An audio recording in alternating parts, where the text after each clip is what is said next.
victimized by our own government. One man whom they fear, yet whom millions love. One man who is willing to take the poison arrows of lawfare. One man whose voice has been taken away by a corrupt judge operating in a corrupt system. One man who has been ridiculed and insulted. One man who refused to back down. One man who refused to back down. One man who refused to back down. One man who stands between us and them. One man that wants to see America protected again. One man who wants to see America prosper again. One man who understands that a man is a man and a woman is a woman. One man who understands and protects the blessing of life. One man who wants to restore American exceptionalism. One man who once again wants to make America that shining city on a hill for all to see. A place where all the people of the world glowingly set their eyes upon. America. One man who unashamedly wants to make America great again. That one man is Donald Trump.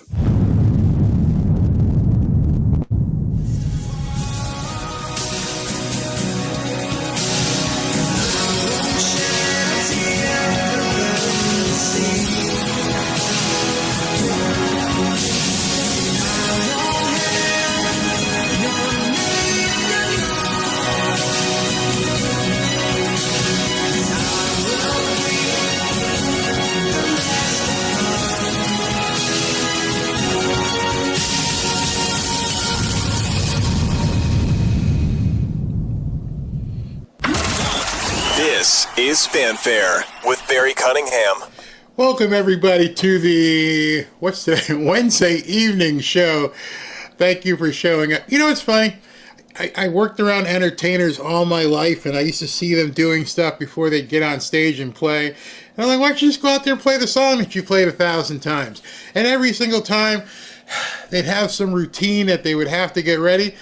And I find that I have a very similar issue.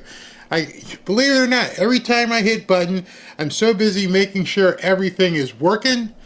And then I go, take a big deep breath before the intro is done.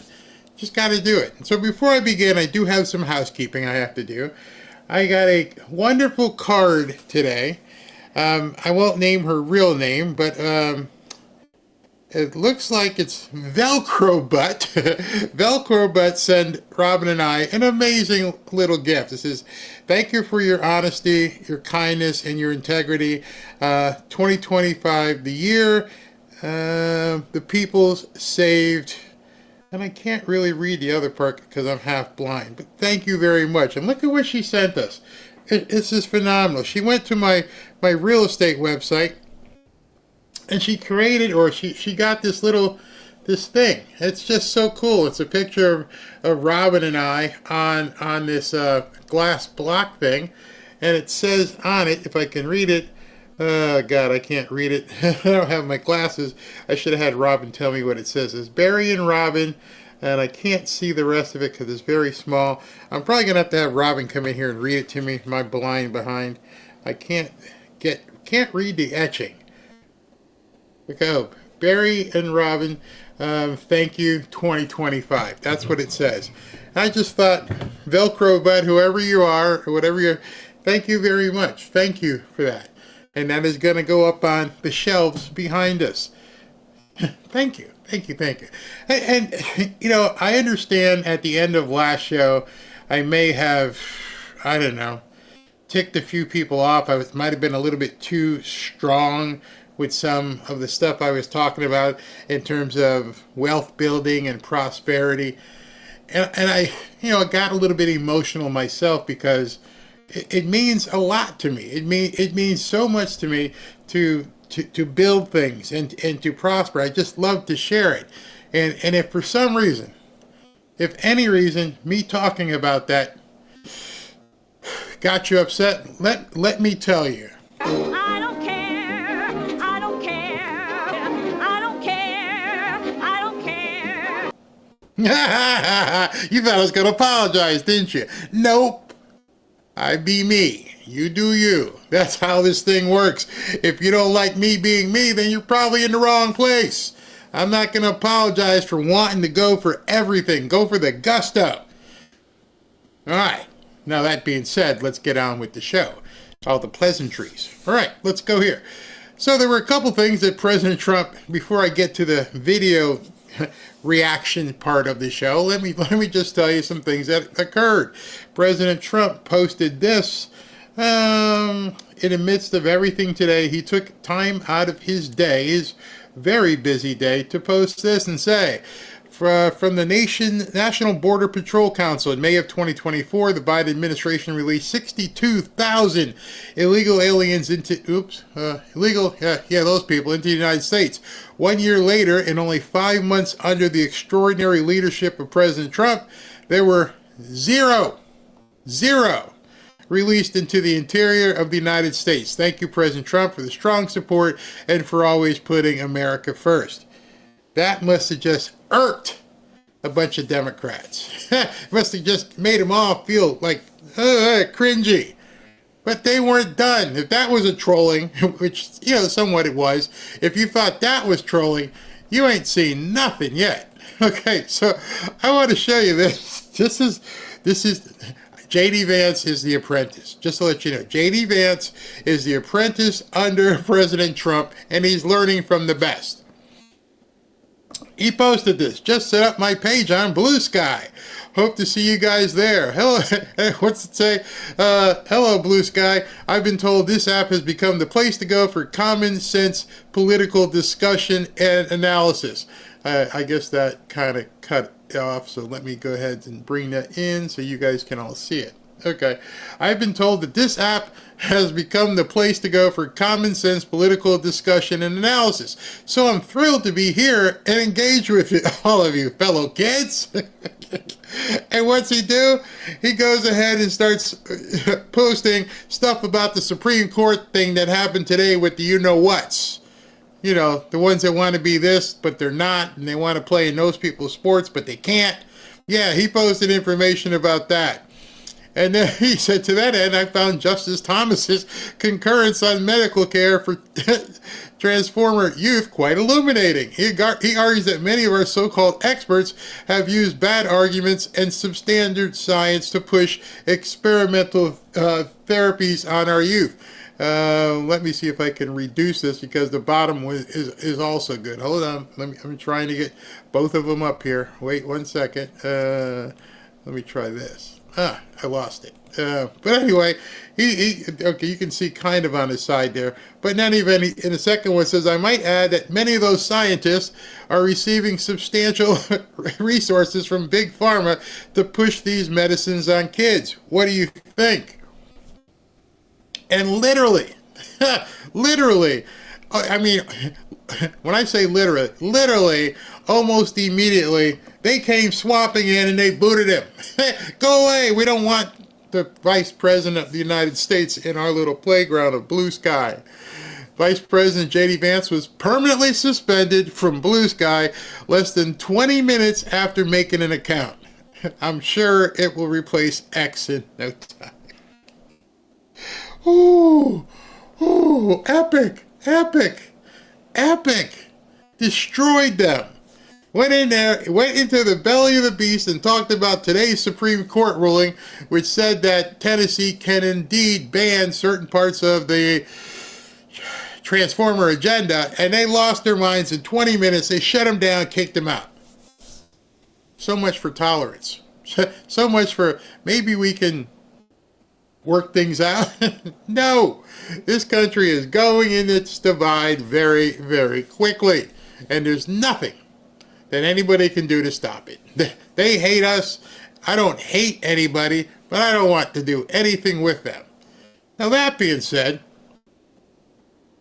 this whole thing in Minnesota, this whole thing where the guy dressed up like a cop, but put a latex mask on, and somehow lost 30 pounds or so when he put the mask on, drives a fake police cruiser over to the house, knocks on the door, they open the door, pow, pow, pow, they're done. Police are in the driveway, nobody can take him down, they shoot at him, he runs in the house, and somehow he goes out the back door and disappears for days. That's the story we keep hearing. And then, all kinds of different things happen before that. Well, look at this. Jobless claims and housing. Oops, wrong one. Wrong button. Meant to push this button. And this button here, which I wanted to show you, and before I push the other button, tell me if this doesn't just add to the weirdness, the complete weirdness of the whole thing. Breaking. Melissa Hortman's house, the woman who's no longer with us, has just been burglarized. Murdered lawmaker Melissa Hortman, their home is burgled 4 days after getting wasted in Minnesota, or Minneapolis suburb. I'm sure there's nothing coincidental about that. I'm sure it was just some enterprising young thugs who realized, they won't be home. There ain't going to be nobody in that house. And let's go walking through it and see what we can get. Hey, man, there's this big yellow tape all over the door. It says, don't walk in here. Well, that means nobody else is going to be in there. So let's get in there and see what we can get. So I'm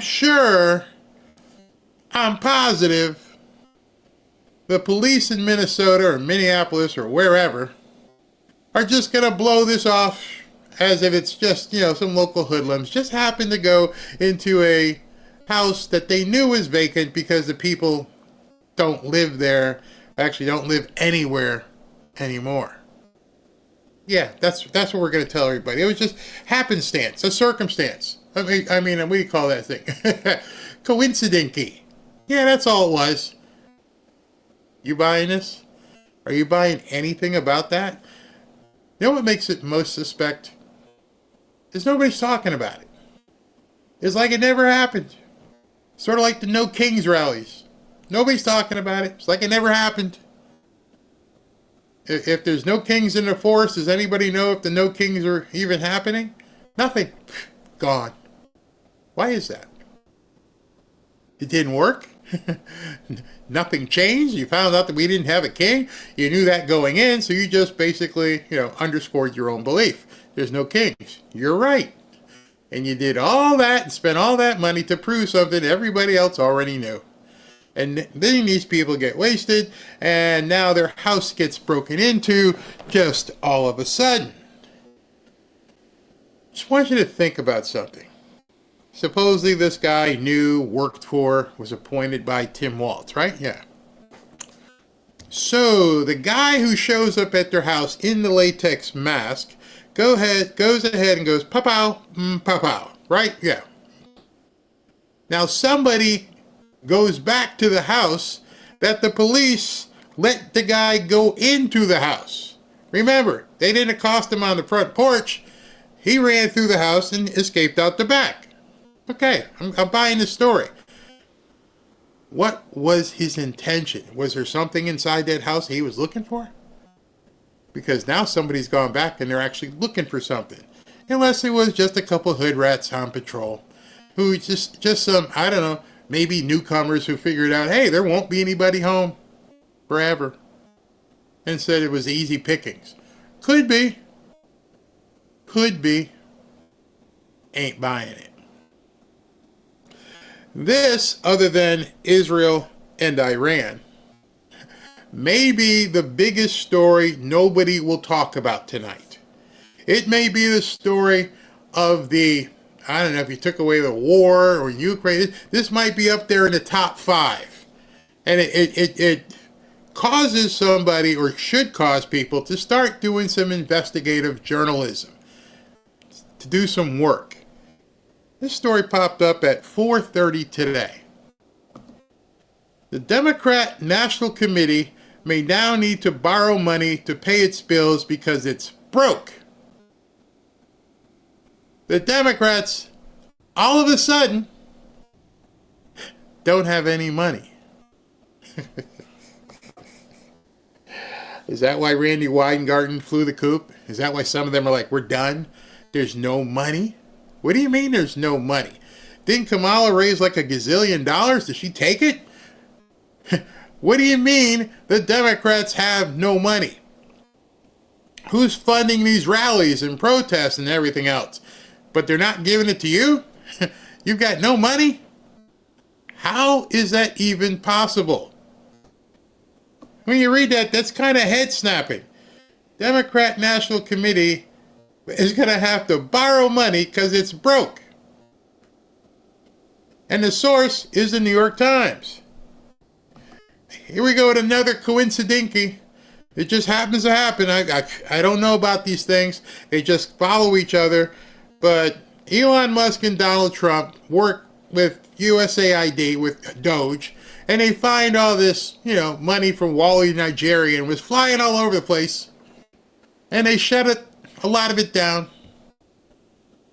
And now, less than a month later, maybe a month and a half, they're broke. How many times we're going to have to hear stories about so-and-so that was getting money, was getting fun? They're all broke. Is it a coincidence that money stopped flowing and then all of a sudden you got people waving a white flag going, I don't think we're going to make it, bro. We don't have enough money. Makes you think that's one hell of a coincidence that they turn off the spigot and then all of a sudden these people don't have any money.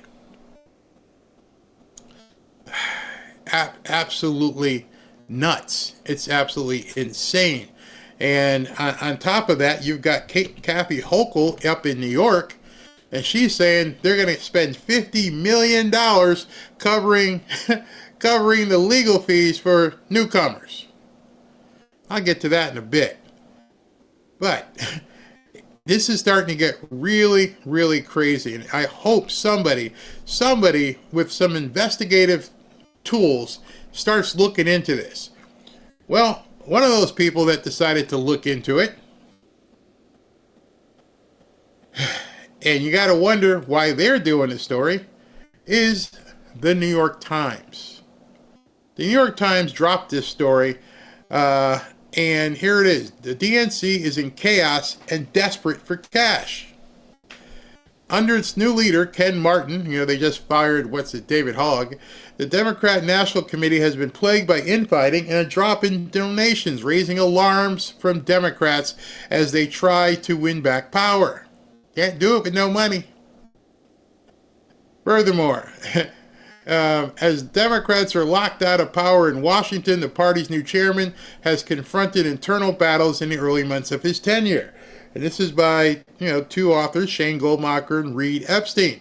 Just months into the tenure of a new party leader, the Democrat National Committee financial situation has grown so bleak that top officials have discussed whether they might need to borrow money to keep paying their bills. Fundraising from major donors, some of whom Mr. Martin has still not spoken with, has slowed sharply. At the same time, he has expanded the party's financial commitments to every state, even to far-flung territories like Guam. Fellow Democrats are grumbling that Mr. Martin, who quietly accepted a raise, he's getting paid, after taking the post, has been badly distracted by internal battles. So far, they say he has been unable to help unify his party against Republicans who control the federal government. A protracted fight with David Hogg, and they've got rid of him.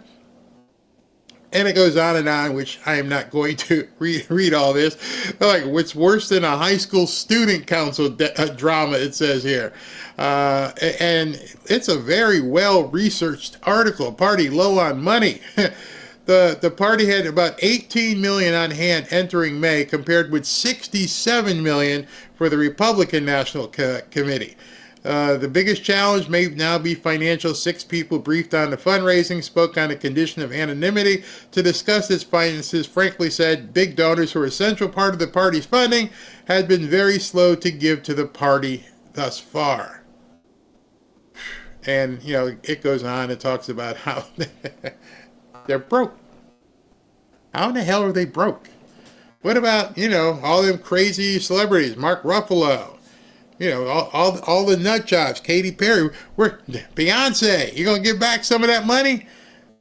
There's a lot of people with a lot of money. Oprah, you're not ready to fund the DNC anymore? What happened? What happened, girl? Woo, this is absolutely crazy. Check this out. Because this is just too funny. In the first 4 months of the year, only 3 people gave $100,000 or more to the DNC. 3. 3 people gave out $100,000 checks. Everybody else says, lose my number. No. Losers. Not giving you guys any money. You don't have any leadership. You don't have any platform. You don't have anything that Americans want to grasp onto. Oh, it's not Americans we're after. We're after making sure that the newcomers are taken care of. Well, I'm not into that. I'm an American, and I need to know what you're going to do for us. No answer. No answer whatsoever. And they're getting really, they got a big problem. They're almost out of cash. How can that be? It looks like SB has hit me up with something. He just found something.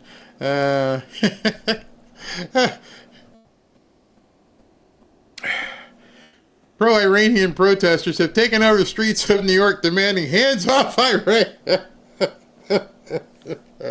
It seems they've largely abandoned Palestine and now are in bed with Iran. I should move in, round them up, and deport them all. They haven't found the cause yet that they'll... that quick. That's all it took. Just that fast. Now they're down the streets of New York. No, Iran. Commies. Look at them. Lost. That's crazy. I'm so sorry. These people are absolute nuts. Absolutely nuts. That didn't take long at all. Oh my goodness. No shame whatsoever. The American people are looking at these people going, hey, weren't you just something else last weekend? Yeah, that was, hold on. Let me tear off that patch. Let me put on my Iranian patch. Anything not America. That's what we want. That's what we're going for. Oh man, it's absolutely insane. You know what? If I didn't see this stuff and I didn't show you, you would think I'm making it up. It's that bad. It is really that bad. And then, of course, after all said and done, poor people of New York. Let me show you this. Hold on. Let me pull this down because it just doesn't end. It doesn't end from so many different parts of everything. Listen to this, okay? I want you to hear some of this. Where did I put it? Where? Wait a minute. Where did I put it? How did it go right there? Wait a minute. I don't know. Did I add it? Hold on. Let me find this. Because this is going to be kind of funny. It wasn't downloaded all the way yet. All right, here we go. Nothing on New York Governor Kathy Hochul, because she's putting her money where her mouth is. She's going to spend millions of your taxpayer dollars for legal services for illegal immigrants.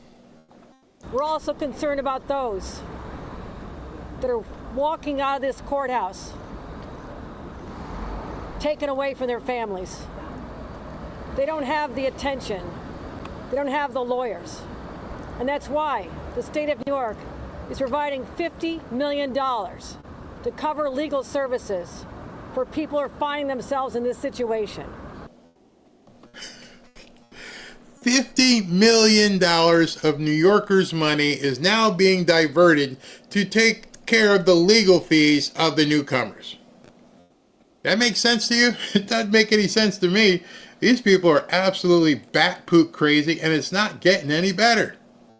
Not at all. I can't even imagine that this is what New Yorkers want.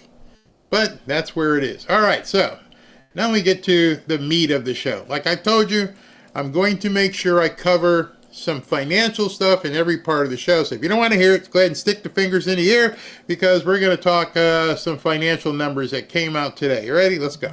Jobless claims and housing starts data going to hit the wires right now in about 2 seconds. Rick Santelli standing by at this in CME in Chicago. Hey, Rick.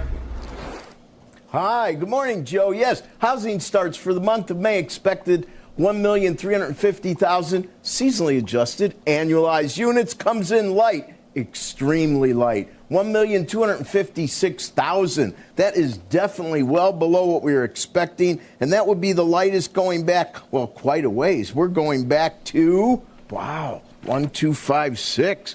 We're going all the way back to May of 2020. May of 2020 to find a smaller number. And on the permit side, well, the permit side's on the light side as well, but not nearly to the extent of housing starts. Expecting a number on 1,420,000-ish. We end up with 1,393,000, so a bit under 1.4 million. And indeed, that would be the lightest going back to June of 2020. So these numbers are light. And there's a lot of stories to be told here. First of all, the difference, of course, between single family and multifamily. But on single family in particular, on the start side, we should have expected a weak number. Home builders, their inventory of new single family homes has been going up, up, up. And there's been a lot of warnings in terms of how that glut may be affected, of course. And on the jobless front, well, all right. So before he gets to the jobs, let me just interpret what he said. The real estate market, especially in the multifamily, has slowed. Why? Why would that happen? Well, you just saw, if you were here on our early show, Jerome Powell is still playing with the interest rate. So money is more expensive. It's more expensive to build. It's more expensive to go ahead and buy multifamily if you don't know what you're doing. But what that also means, and I'll just let you know, I'm not going to delve into it right now, is if the starts are down, if there's less supply, what does that usually tell you? More demand means more people are going to need to rent. More people are not going to be able to afford mortgages. More people, especially if they're transient and they're just moving in, they are not going to be able, based on today's economic dollars and the Federal Reserve, they're not necessarily going to be able to buy the house they want. So if a smart person's like, listen, maybe let's pull back, let's rent for the next year until we see what happens with the market. So those of you who like to be landlords or you like to buy multi-family property, now might be a good time for you to get going. Jobless claims coming in at 245,000, spot on with expectations, and it would have been 3,000 less than our last look, but it was revised from 248 to 250,000, which puts it back down 5,000, and it is once again comping to the last time we were over 250,000. You are going to the first week in October when we were whisker under 260,000, but this has been building. As a matter of fact, if we look at initial claims right now, this would be the third week in a row it's been somewhat elevated and just a knock below 250,000, big psychological area. The counterpoint to that is, if you look at the last 3 or 4 years on a chart, it really is pretty darn sideways. All right, so the unemployment numbers, this is something that Jerome Powell also said earlier, seems pretty steady. What did he call it? He called it maximum employment. And so if you have maximum employment based upon the numbers in the jobless claims, and you have a bunch of people who aren't supposed to be here, who are self-deporting or not showing up for work, then that means there's going to be more opportunity for Americans to find jobs. They're no longer going to have the excuse. There's going to be plenty of jobs, because if we're at maximum employment, that doesn't count the people who have taken themselves out of the job market. So you're going to need to have to find a job. That's what that indicates. Continuing claims, once again, above 1.9 million, 1,945,000. That now becomes the fourth consecutive read over 1.9 million. These are comping to November of 2021. We see that interest rates, well, coming into this number, we're at 4.35. We're maybe a basis point or two higher in a 10. We're basically unchanged, down 3 basis points in a 2-year at 3.93. Maybe the big story in interest rates, obviously, on the second day of a Fed meeting is the Fed. And I will say that my own personal preference, I have no problem for higher for longer, but I would like to put a caveat out there. The Fed really doesn't seem to want to ease. If they wanted to, they could find reasons to. They could find reasons not to ease. In terms of tariffs, there's few precedents, and some of the theorizing that some Fed officials have about how the ongoing discussion of tariffs without any definitive information on tariffs might be changing expectations. I don't know. I just don't see how that logic could really hold up to major scrutiny. But nonetheless, they're the Fed. They can do as they want. And as I said, they can defend either side of the goalpost with regard to either easing or not easing, in my opinion. Joe, back to you. Now, that was posted, I believe, at about 9:01, right when the numbers came out. So he nailed it dead on that Jerome Powell was going to be able to go whichever way he wanted. There was enough data that maybe you should, keep it steady. And there's no data that says to raise it. And there's, he could have looked at the data and said, okay, we're lowering. He chose to take the safe route and do nothing, which leaves so many people out there in the lurch. It sucks. It absolutely sucks. He had the opportunity to do something for people, and he didn't. And now a lot of people who are going to be looking to get a home are going to have to wait. Unless you want to pay a higher interest rate. But nobody wants to pay a higher interest rate if you can wait. So if you know people are pushing off buying a home and you're looking to get into real estate, now you know that right now, especially down here, multifamily and rentals are going to be king for an investment purpose. All right, so let's get to President Trump. It's Iran and their proxies who have threatened to retaliate against you and your team by killing you guys for taking out Soleimani. Well, they haven't done that, and that would be a terrible thing for them to do, not because of me. If they did that, they would be obliterated. That would be the end. I've left instructions. If they do it, they get obliterated. There won't be anything left. And they shouldn't be able to do it. And Biden should have said that, but he never did. I don't know why, lack of intelligence, perhaps. But he never said it. If that happens to a leader or close to a leader, frankly, if you had other people involved also, you would call for total obliteration of a state that did it. That would include Iran. So I'm signing. Have you seen the Tucker Carlson Senator Ted Cruz interview? It seems like this issue on whether or not the United States should strike is kind of dividing a lot of your supporters. No, my supporters are for me. All right, I'm going to stop right there. It should have put a period there, and that would have been the end of the conversation. Hopefully it's the end of the conversation on X. It's the end of the conversation amongst people you talk to. My supporters are for me. If you're a Trump supporter, this is the man you voted for. I'm not saying he walks on water. I'm not saying that you have to go along with everything he said and just stifle yourself. But at the end of the day, when you break that huddle, that's the guy you put in charge. You've got to put your trust in him at this point. Supporters are America first and make America great again. My supporters don't want to see Iran have a nuclear weapon. Tucker's a nice guy. He called and apologized the other day because. Did you know that? Funny how he just dropped that early this evening. I forget what time this was. That Tucker called and apologized. There's so many things, whatever is happening and how it's happening behind the scenes is much different than what we see in the front.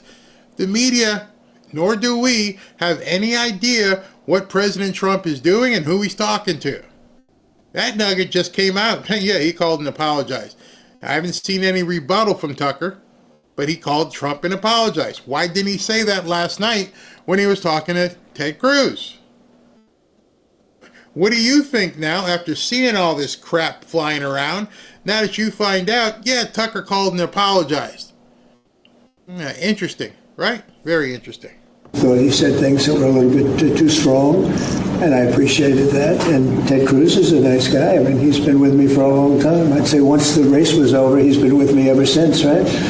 But very simple. If they think that it's okay for Iran to have a nuclear weapon, then they should oppose me. But nobody thinks it's okay. That's the next piece. How many people and I do mean anybody out there on X bitching about this, the entire scenario, the one question they need to be asked and they should be made to answer. Do you think Iran should be allowed to have a nuclear weapon? And some people will answer, no, I don't think that, but I think we should give them more time. How much more time? How are you going to make sure that these people, in the interim of you thinking they need more time, they don't just go poof and something disappears? Plus, you don't have any idea what he knows, which is probably a little bit more important. I don't want to fight either. I'm not looking to fight. But if it's a choice between fighting and them having a nuclear weapon, you have to do what you have to do. Maybe we won't have to fight. Don't forget, we haven't been fighting. We add a certain amount of genius to everything, but we haven't been fighting. The destruction or the dismantling of the Fordow nuclear enrichment center, is that a prerequisite for a deal? Is that a red line for you? No, it's just something that people talk about having. We're the only ones that have the capability to do it, but that doesn't mean I'm going to do it at all. All right, so he's talking about the bunker buster, the one that has to be able to go down a couple hundred feet and take out this nuclear facility. We, as anybody knows at this point, are the only people who have the capability to, number one, fly this giant bomb, and number two, drop these bombs that far deep into the earth. These bombs, I understand, can go 90 meters, which is 270 feet, and go boof. So he knows he has the only capability. So earlier today, when I was saying, tell me how it's a forever war, if President Trump just flies over, or not him, and they fly over and they drop these bombs, and they dive into the crater there, and then just leave. How is it going to be forever war? It would be over very quickly.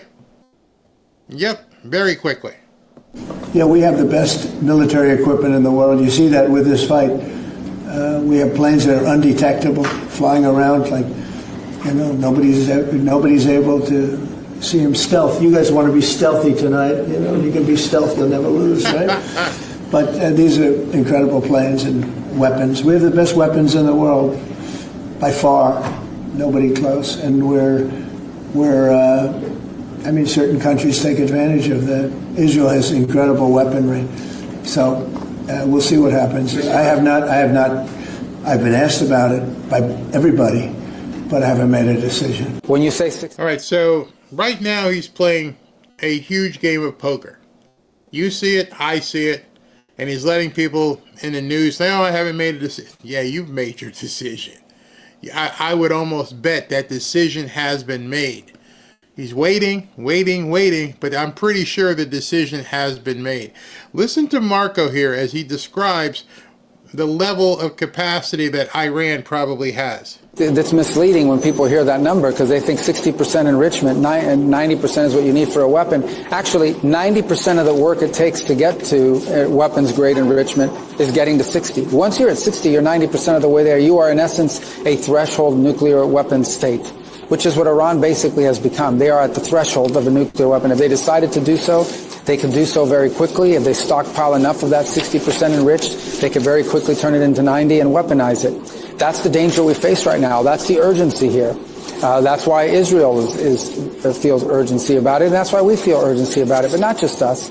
Throughout the Gulf region, no country in the region wants Iran to have a nuclear weapon.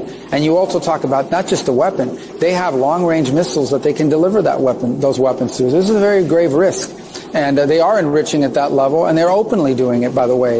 In fact, their Congress, their legislative branch, actually passed a law requiring them to enrich at a certain level because JCPOA, the Obama deal with Iran, was canceled. So this is a critical moment. The president has made it a priority, and now people understand the urgency here because they are fairly close, too close for comfort to a nuclear weapon. We have to roll that back one way or another, and we hope it's peacefully and through the process of negotiation. He said I was going... All right, so one way or another.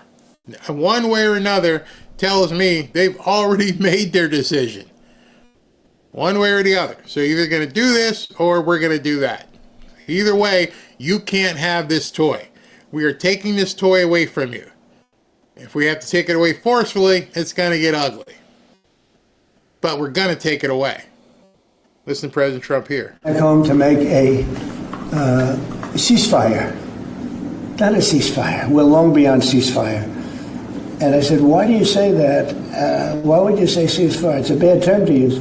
Because a ceasefire means like everything's going swimmingly, we'll take a little time off. It's not. We're not looking for a ceasefire. We're looking for a total, complete victory. Again, you know what the victory is. No nuclear weapon.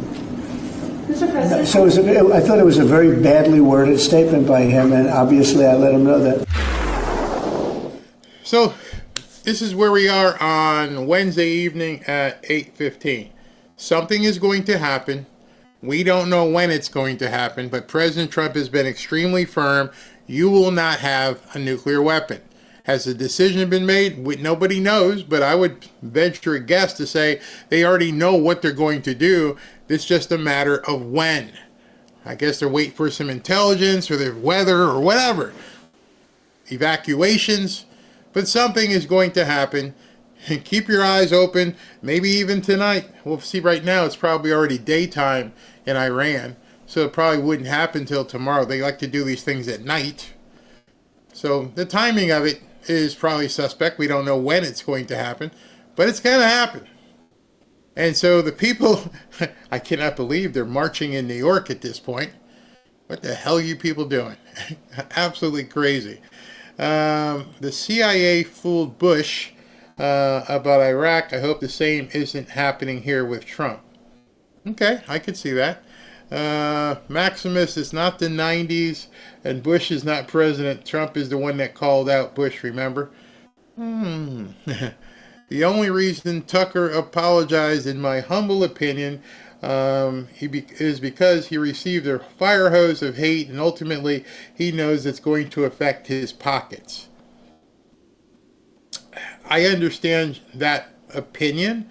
I'm sure other people may not agree with it, but it's definitely a strong opinion.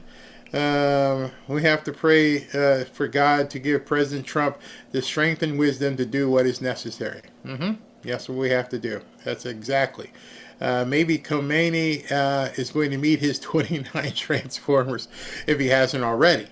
Okay, thank you for doing this. Iran is 8 hours ahead of us. So it is what, 4 o'clock in the morning right now in Iran.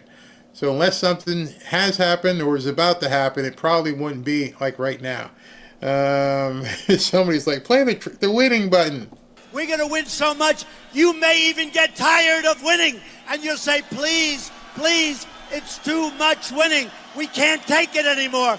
Mr. President, it's too much. And I'll say, no, it isn't. We have to keep winning. We have to win more. We're going to win more. Here's something. We aren't against the Iranian people, just the evil government. What's wrong with you New Yorkers? Because these people just, I don't know, maybe they got the next check that told them that they had to do it, and so they're doing it. I don't know. Doesn't make any sense. As I've been saying, none of this stuff makes sense whatsoever. Looks like SV has some more breaking news here. What do you got for me? What is it? I'm trying to click on SV's post. Okay, what's this say here? This is going to be interesting. Let me move that comment so you guys can see this. This is, again, we're going to be talking about money, it looks like. It's not me, it's the president. The Senate just passed an incredible bill that is going to make America the undisputed leader in digital assets. Nobody will do it better. It is pure genius. The Genius Act must have passed. Digital assets are the future, and our nation is going to own it. We are talking about massive investment and big innovation. The House will hopefully move lightning fast and pass a clean Genius Act. Get it to my desk ASAP. No delays, no add-ons. This is American brilliance at its best, and we're going to show the world how to win with digital assets like never before. All right, so this is the Genius Act that obviously just got passed. This is J.D. Vance talking about it after 4 years of mistreatment and outright hostility led by Democrat regulators. Lawmakers in this country have a choice. We will lead our nation into the future of financial sovereignty, of innovation, and of the bad word that people don't like me saying, prosperity, Or will we let unelected bureaucrats and foreign competitors write the rules for us? I'm here today to say loud and clear with Trump, crypto finally has a champion and an ally in the White House. I don't know what to say to people at this point without, seemingly beat a dead horse. But I continue to just want you to underscore that I'm just telling you the stuff that President Trump himself and J.D. Vance are saying. Here, let me pull this video in so you guys can hear what he said during the speech. Hold on one second. Hold on. Excuse me.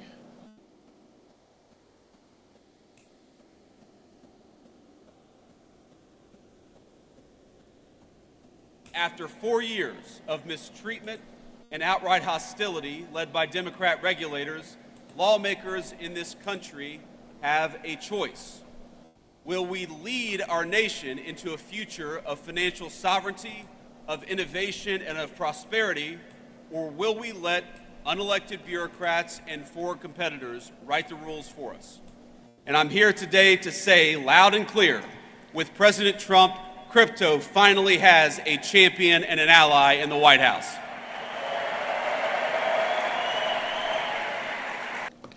So where do you stand? It's happening. It's happening whether somebody doesn't like it or not.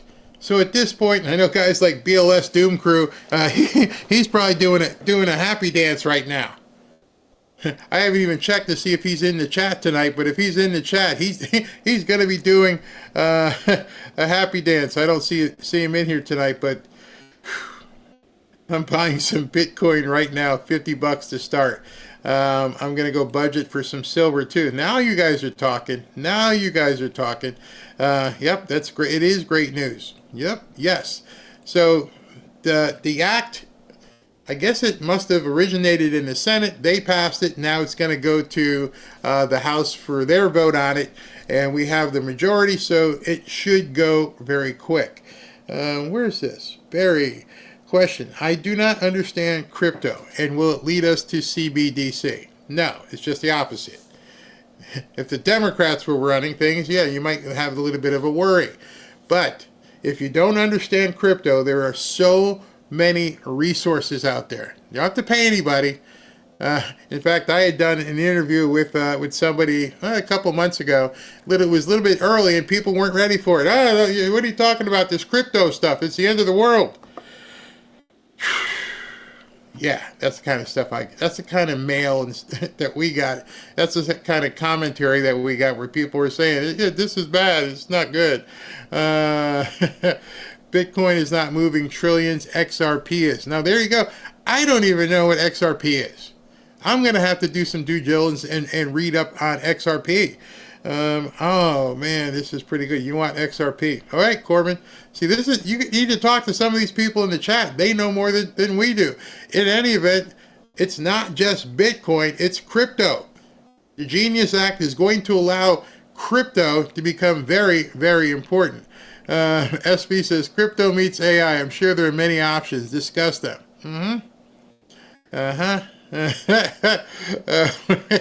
Some of these comments are really funny. Really funny. As I read through some of these things, yeah, I'm getting some. XRP took a jump before the news. Did Nancy Pelosi buy? Maybe. Who knows? I've already started investing in gold and silver.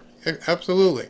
XRP is a digital crypto created by Ripple Labs in 2012, designed for fast and low-cost cross-border payments. That means it's global.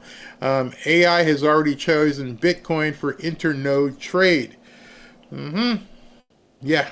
Okay. So, Steve. All right. So anyway, that's lots of stuff to learn. Thanks, SV, for sending that over. So I could see that as it happened. So something else happened today, and you need to check this out. I played the winning sound a little bit too early.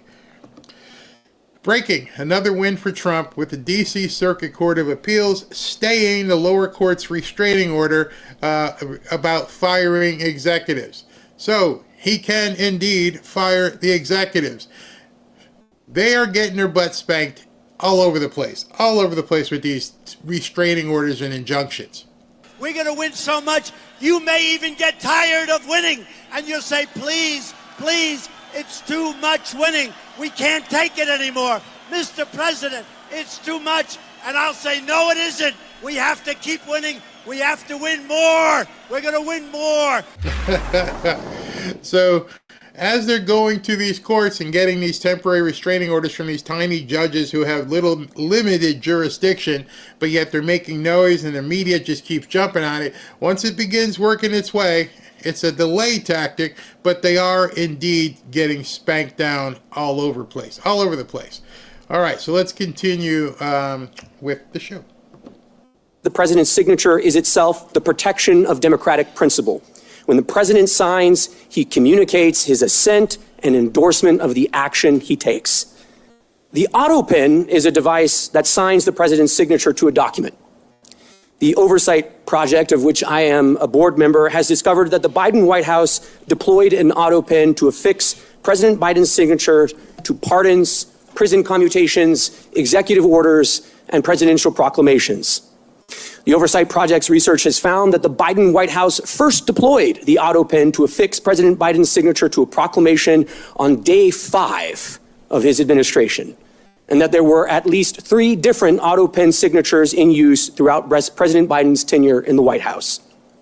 In June 2022, the Biden White House began deploying the Autopen to sign clemency warrants and executive orders.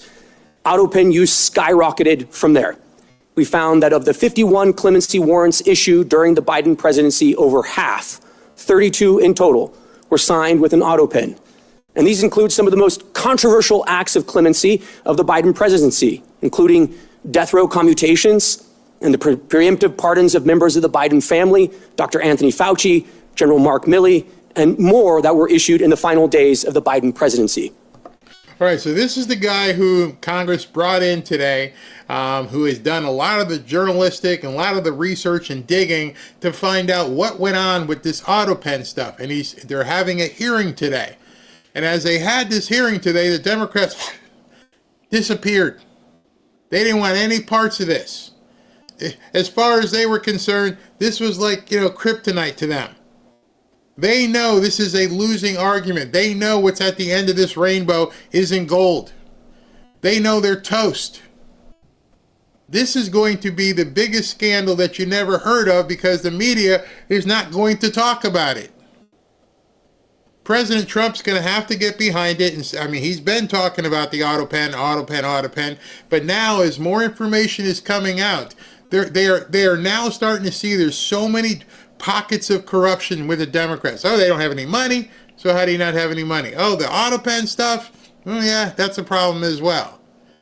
And over, the Chinese stuff with the election, no wonder there's no money. People are like, I can't put any money into this. Y'all about to blow up. Why would I put money into a Democrat party and you guys got all these fights to play? You can't win. We reviewed President Biden's schedule and his publicly available media and were unable to find any record of President Biden's personally approving these actions, such as a statement issued by the president himself to reporters. In addition, we found that the Biden White House used the Autopen to affix President Biden's signature to clemency warrants and executive orders while the president himself was in Washington, D.C. for at least some of that day and thus was presumably available to sign important executive actions. Finally, we found multiple days where President Biden wet-signed a bill into law, but used an Autopen to issue an executive order or for other important executive actions. The Biden White House's widespread use of an Autopen to affix President Biden's signatures to documents that exercise executive powers belonging solely to the president poses significant constitutional, legal, and practical considerations. Once the president's signature is copied and loaded into the Autopen, the machine can sign documents as the president himself would. To be blunt, this is a scandal that is going to be Nagasaki-like at this point. The Democrats have no answer. They want it to go away. They don't want you talking about it. They don't want you seeing it. And so the only thing they can do is just not show up. Pretend like it's no big deal. It's old news. Why are these Republicans talking about this? Nobody cares. Yeah, this one we do care. The people who are really upset are Fauci and Adam Kinzinger and Liz Cheney and all these people, because now if you can revoke these things, which is the next logical step, then they no longer have presidential pardons, which means they're looking at jail time. And that's why it's important to keep digging here. By using the Autopen, anyone can sign documents as the president himself. Now, to be clear, I'm not here today to suggest that the Autopen is bad. It's just technology. I'm here today because of questions concerning President Biden's capacity and whether the Autopen was used to usurp presidential power or to conceal the president's decline. As the sitting president's mental acuity declined, potentially to the point of incapacitation, his administration's expansion of the powers of the presidency raises more questions than answers.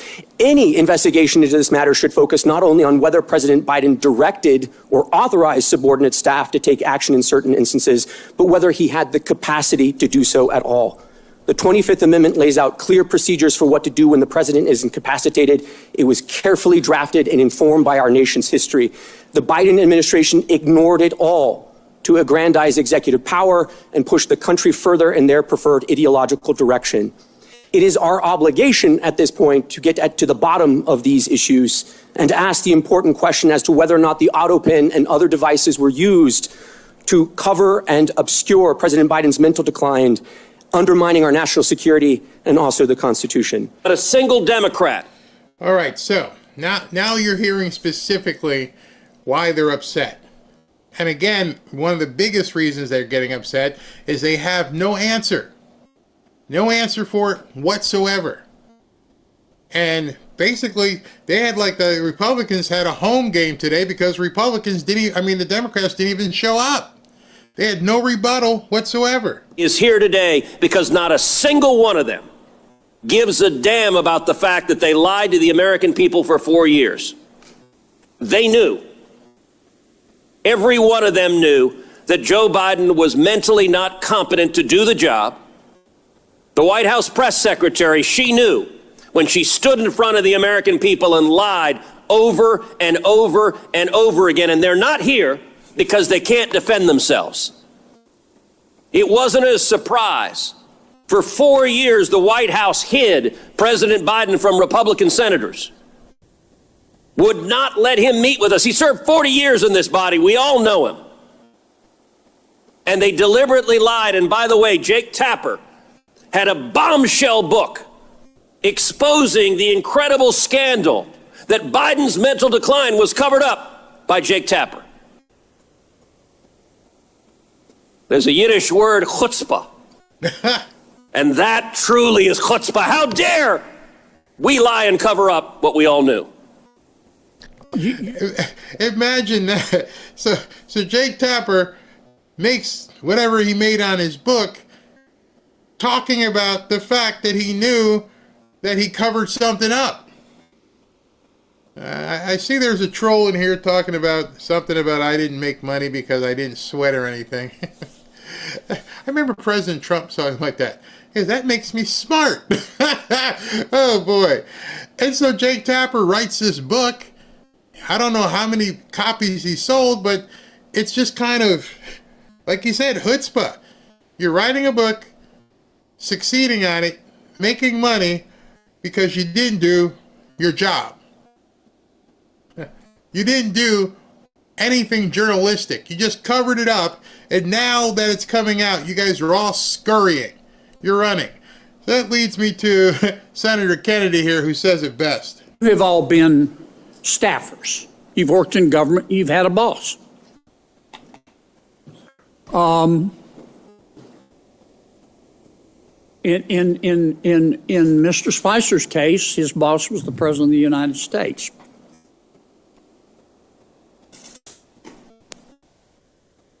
Let's suppose the president, you were using your experience as a staffer.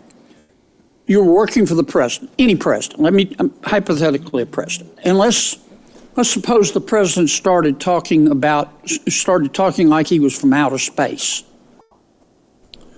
let's suppose the president became fatigued very easily. He couldn't finish a sentence without taking a nap. Let's suppose the president, he was just physically in bad shape, mentally and physically. Mentally, he may or may not have, you're not a doctor, neurodegenerative disease, but physically you can see you could bake a Thanksgiving turkey in the time it takes him to walk across the stage.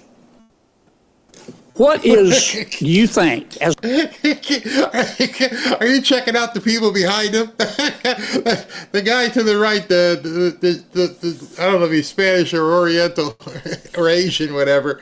He's sitting there cracking up. He's like, this guy is killing me. Oh my God.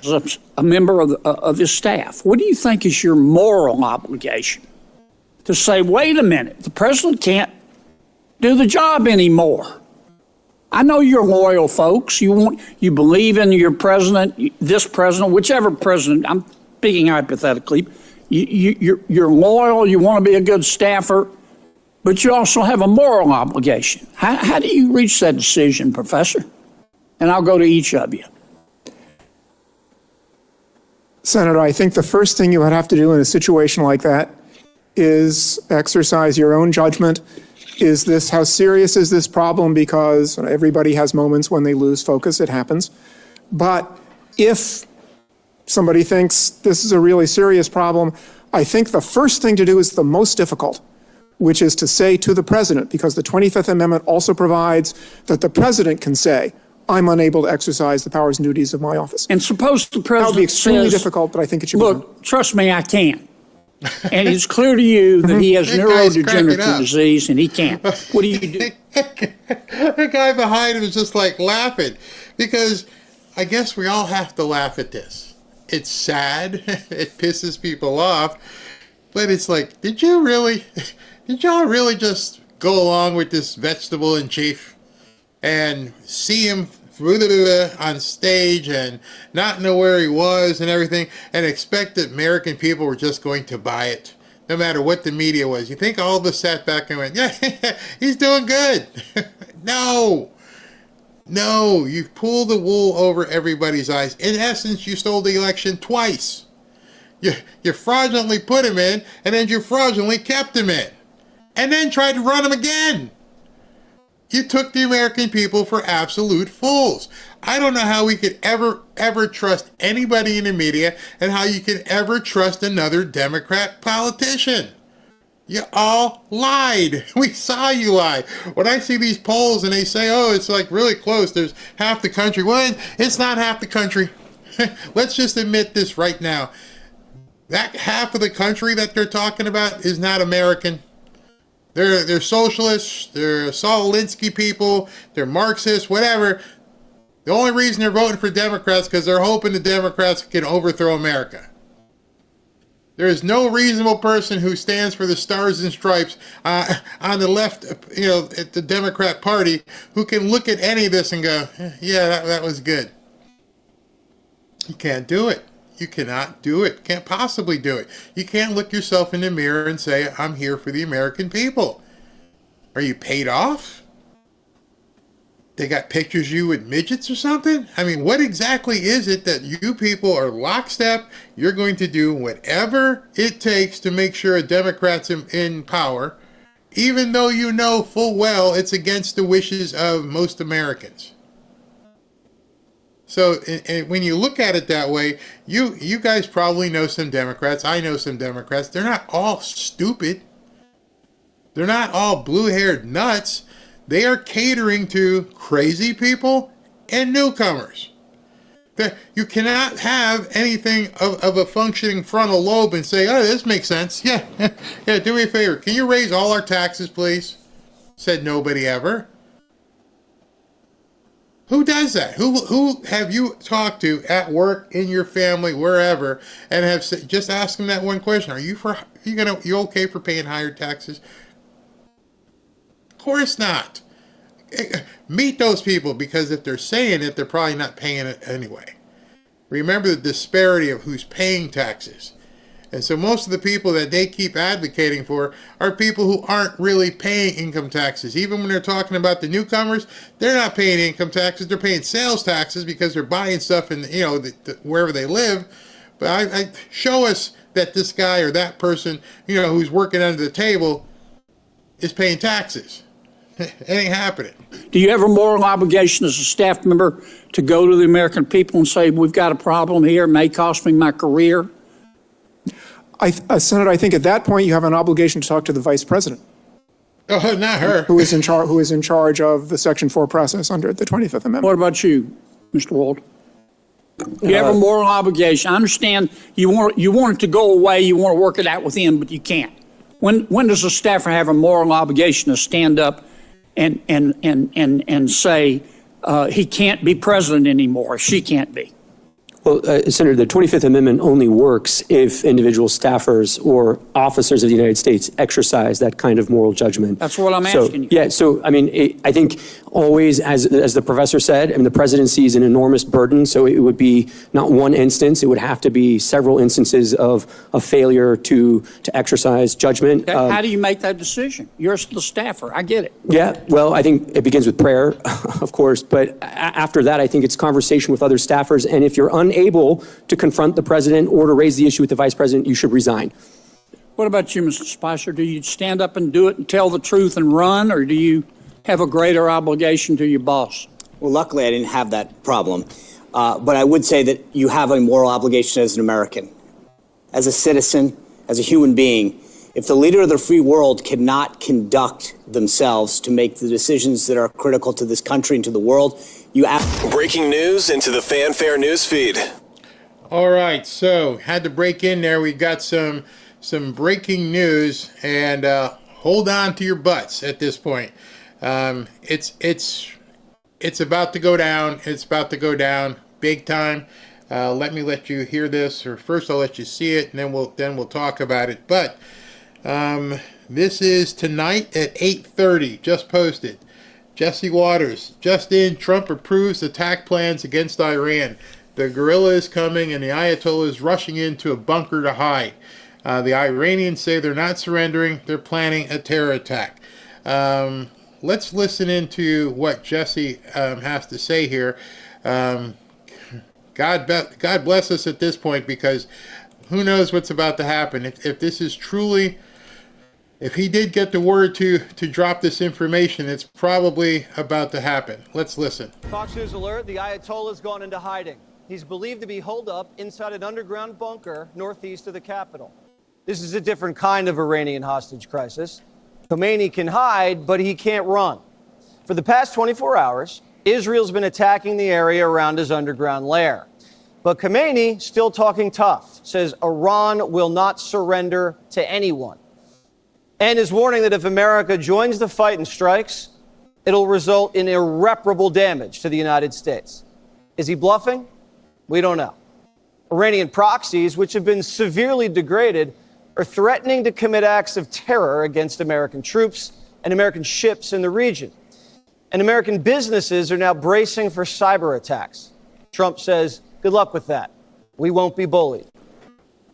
I was the hunted, and now I'm the hunter. All right, so here's what's going on from the stuff I can decipher, is that the attack plan has been approved, which means it's probably coming. However, the order has not yet been given.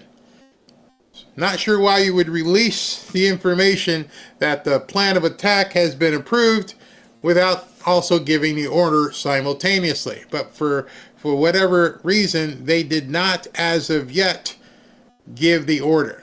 So that's probably imminent. It is what it is, and this is where things are as of right now. And I'm looking at stuff, and SV is sending me stuff, and this is absolutely crazy what's going on. Let me just go ahead and bring something else in that just was posted by CNN and what's his name, Jake Tapper. Here we go. The Iranian deputy foreign minister spoke to CNN's Christiana Amanpour earlier today. Take a listen as to what he said about how Iran will respond if the U.S. does join Israel in attacking Iran? If the Americans decide to get involved militarily, we have no choice but to retaliate wherever we find the targets necessary to be acted upon. What level of retaliation is Iran capable of, and what do you think they might actually attempt should the U.S. get involved? Well, I think they're in an increasingly desperate position. Certainly their actions, they can take everything from just going after individual American citizens around the world, bringing up sleeper cells or something like that that have been in place, or even trying to attack U.S. bases in the region, and not just those in the Gulf states, but perhaps in Iraq, Syria, even that base in Jordan that was hit some time back. But again, I think their options are getting fewer and fewer. They might still be able to disrupt the flow of gas and oil and distillates from the Gulf. That could have a significant, but the more air power and maritime power that we get in there, once this second aircraft carrier task force is in there, they're going to be much more challenged even to take that kind of activity. In the meantime, the supreme leader is going to be sitting in a bunker watching his country be destroyed around him, starting, of course, with the leaders that have already been taken out, and even the successor in one case already, the scientists, and then the critical infrastructure, not just of the security forces, but of their internal energy. We saw that already with a refinery, a storage location in the Pars gas field, and then even other regime infrastructure, such as the TV tower and station that was taken out yesterday. All right, so I am never going to be that guy who tells you what to do.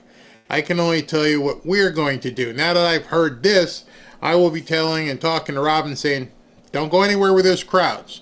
Don't go to the mall. Don't go to any festivals. Don't go to any markets. Let's go ahead and order stuff through Instacart. Let's have fun here. Let's go to the beach. Don't go where there's huge crowds. It could be very, very dangerous amongst a whole bunch of people in the very near future. So take heed. Do what you need to do to keep your family safe. I'd make sure tomorrow morning, this I will tell you, I would make sure tomorrow morning you fill up your gas tank. If you're not already out the door getting it, fill up your gas tank. And then down here, I've mentioned it many times, we are like, hurricane preparedness all the time. So you always have your stuff just in case. I hope you have your stuff just in case. Go out and get some bottled water. Be careful. It's not going to go to waste. You'll always have it just in case. But if they try to poison the water supply, or if they try to do different things with the electrical grid, now would be the time to sit down with the people in your family and start charting out, if you haven't done it already, what you're going to need to get through a week or so. If we go into this 10 days of darkness and things go nuts here, and they retaliate, because whatever retaliation they're going to do, it's basically going to be that kind of dirty stuff. They don't have the capacity to fly a bomb. They don't have the capacity to have soldiers and all that kind of stuff. It's going to be idiots who are activated. So stay out of big cities. Sorry if you live in a big city. I'd get out at least for a week or so. Let's see what happens. New York, LA, not a chance. That's great. I already prepared, Barry. Yep, there you go. Batteries, make sure you keep the water in a cool place, not in the heat, especially if it's in plastic bottles. Make sure you're doing that. No, I don't think anyone is scared of Iran. I'm talking about you and your family. My gas is on full, absolutely. Like I said, down here in South Florida, we're pretty good. I mean, it's a lot of the tourists have gone home, so it's easy to get out and do some fishing. I've got an avocado tree out back. I've got a mango tree out back, so we're good. You guys need to get prepared wherever that is. I have a lot of stuff. Get solar motion lights for outside and use them inside. Good point. Sleeper cells are what scares me. Check out New York Prepper on YouTube. Okay. Gina says, I believe there may be sleeper cells here. Something tells me that President Trump understands we need to prepare here. This is something that a lot of people haven't gotten used to. And by saying, I've approved the plan, but I have not given the order, maybe he's saying that just so we could talk right now and say, go get prepared. This could get pretty bad for something. Yes, Jeff, if you see something, say something. Absolutely. I got gas, but it's not in my car. They're in Cuba and Venezuela. Invest in zero water filtration pitcher, the large one. Okay, and I guess that takes all the bad stuff out of water. I agree, Barry. And then all this stuff is not about spending a whole lot of money. It's just being safe, because whatever you spend, you're going to use this stuff. You know, if you go out and buy a case of bottled water and you don't use it in the next couple of days, doesn't mean that water goes to waste. You still got it, so you're okay. You know, whatever canned foods you want to have, make sure you've got some propane. You know, our grill, you know, got the propane and the backup propane. So if you're stacked, you're gonna eat, because whatever you have in your refrigerator, cook it. Before you bring some more stuff in, cook it, put it away, Ziploc it, put it in the freezer for now.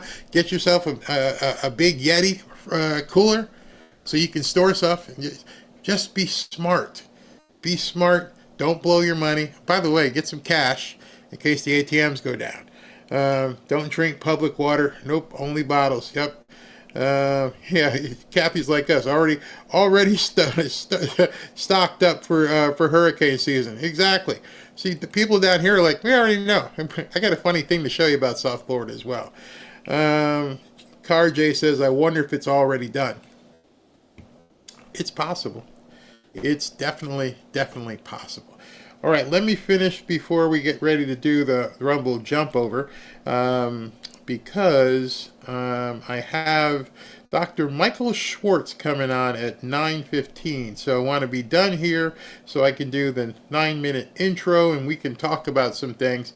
So let's go ahead and finish, or not. I won't finish this, but I'll get as far as I can before we have to do the jump over. Let's talk.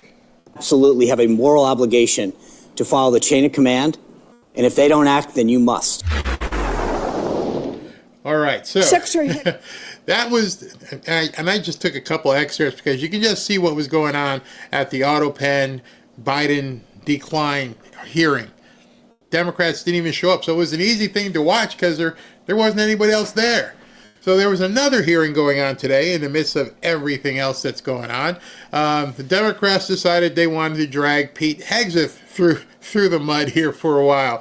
And I'm going to cover that after we jump, so we have, we can cover that there. So what I'm going to do here is stop now. I'll look at the super chats and then get ready to jump over. So let me put this up on the screen. That will be the link for tonight, June 18th. If you can join us, great, and if you can't, that's fine as well. If you don't like music, today's music you probably like on the intro. You may not like it on the outro, some of you guys, but I'm pretty sure you'll like the intro music. I'm almost positive you'll like the intro music. Everybody will. But yeah, and somebody, again, that guy in the chat, and he's like, oh, Barry's doing this with Rumble because they're paying him. Really? Was that like just some sort of like brain freeze you got? You think people do stuff for free? Hey, I'm working a deal with them. Got no problem with it. Working a deal. Duh. Oh man, you people are crazy. I mean, not you people, but you know what I mean. All right, so let's look at super chats before we jump over. I don't get why people are afraid of money.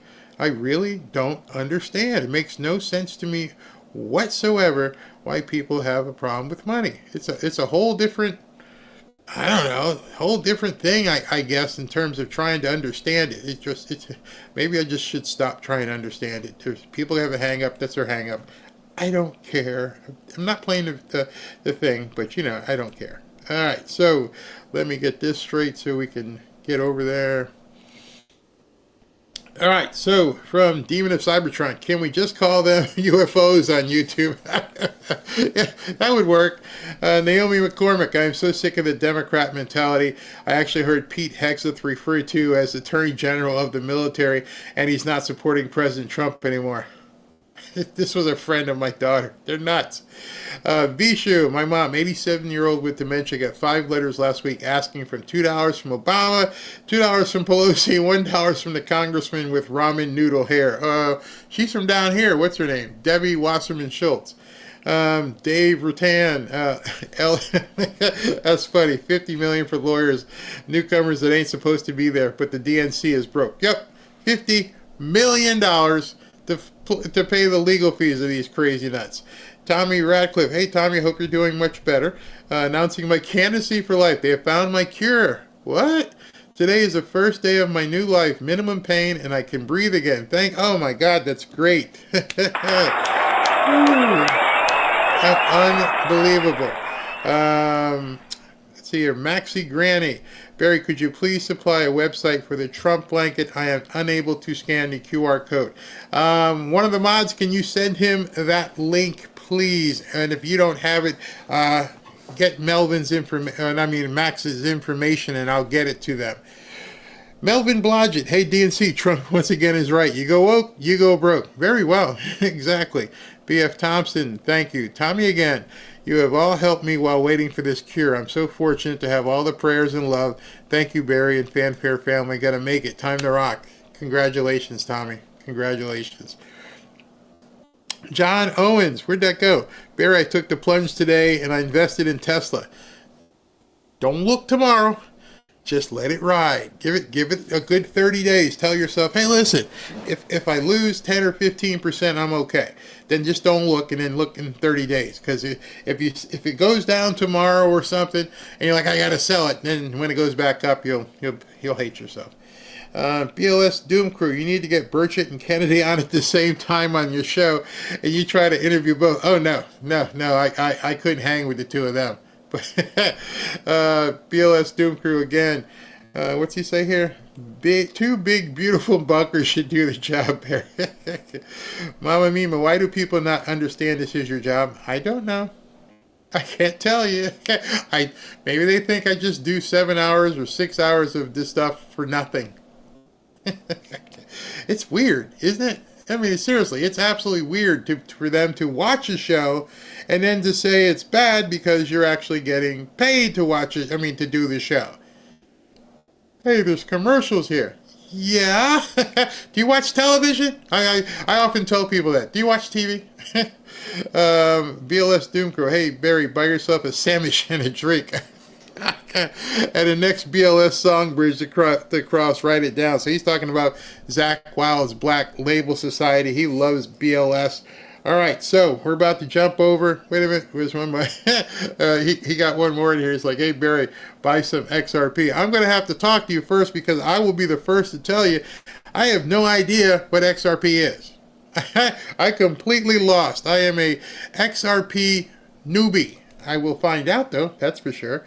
All right, everybody, we shall be jumping over to Rumble very soon. See you on the other side.